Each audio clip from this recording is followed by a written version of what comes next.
The movie I want to talk about today is a Best Picture nominated courtroom drama released in 1957. One of the best things about it is its all-star cast, but that doesn't even begin to explain what makes it good. The story starts simple, and with each passing minute draws you in. The biggest question you're wondering is whether the young man is innocent of murder. In the runtime, you experience all sorts of emotions, whether that be laughing at something, sitting on the edge of your seat, or really just being glued to the screen. All the evidence leads to the client being innocent, which makes this movie a simple watch, until you realize it's much more than you signed up for. The movie I'm talking about is, of course, Witness for the prosecution. Though it may not have garnished the popularity 12 Angry Men has, this 1957 courtroom drama delivers on many of the great things 12 Angry Men does too, as proven moments ago. Yet, at the same time, there are many differences. I love both movies, but today, in honor of Billy Wilder's birthday especially, I want to shed some light on the underdog. Now for the highest honor our profession can bestow upon an actor. First, the list of nominees. Charles Laughton received his final Oscar nomination for his performance in Witness for the Prosecution as the grumpy but attentive Sir Wilfrid Robarts, and his experience on set was a good one. Charles Laughton, Witness for the Prosecution. Laughton's character of Sir Wilfrid wasn't as big in the original story by Agatha Christie, but he had a much bigger role in connecting the dots in the movie adaptation. I sat down and read the original story, and I was very impressed with how Agatha Christie was able to fit such a big story into so few pages. One difference added in the movie that is non-existent in Christie's novel is the possibility that if Sir Wilfrid gets too excited in the courtroom, he could drop dead. The question is, Frau Helm, were you lying then? Are you lying now? Or are you not, in fact, a chronic and habitual liar? The author of On Sunset Boulevard also points out how Christie's Sir Wilfrid accepts the case out of interest, whereas Wilder's Wilfrid accepts the case for 2 cigars and a lighter. Hey, you!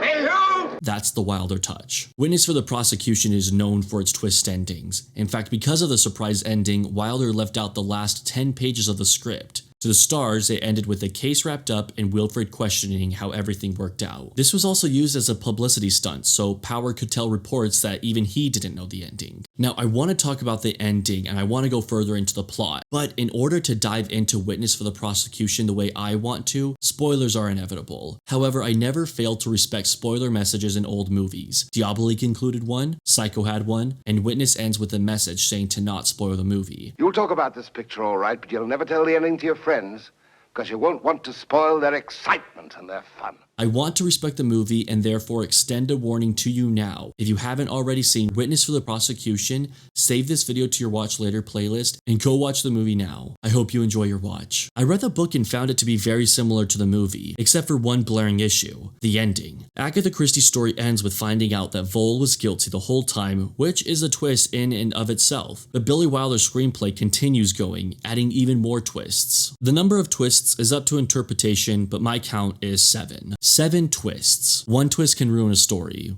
7 twists is next to unthinkable. I want to dive into each of these twists and explain why I believe it makes Witness for the Prosecution not only one of the greatest courtroom dramas, but one of the greatest movies of all time. I'll give you something to dream about, mister. Wanna kiss me, ducky?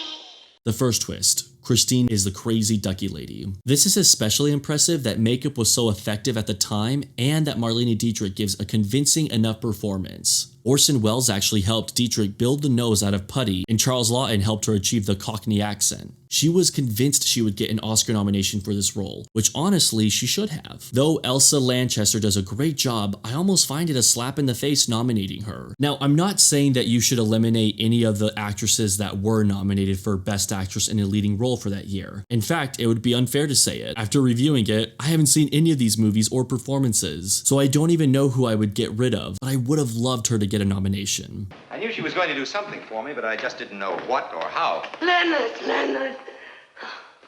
The second twist. Christine is working with Vole. This is set up by Dietrich's convincing performance and the writing. Early on, we get the sense she's covering for him because he's guilty. This is yet another example of how good Witness for the Prosecution is at twists. We obliviously see the truth at the beginning, but it's because we're supposed to. Wilder wants us to get a piece of all the solutions, but doesn't want to feed it to us until the final few minutes. He even hints to us from the start that Christine is a good actress. I could not run that risk. You see, you thought he was innocent. And you knew he was innocent, I understand. No, Sir Wilfrid, you do not understand at all. I knew he was guilty. The third twist. Vole is in fact guilty. Tyrone Power is incredible here. The first time I saw this movie, I really didn't know whether he was guilty or innocent. The emotions he's able to emit on the witness stand only helps his case here. And the transition from being fearful and begging to just cocky and confident is so seamlessly done. There's hints of his guiltiness that comes up through the trial, but the performance mixed with the writing makes this reveal still shocking. Oh, Len, they've been trying to keep me away from you. It's had me nearly crazy. Leonard, who's this girl? I'm not this girl, I'm his girl. The fourth twist.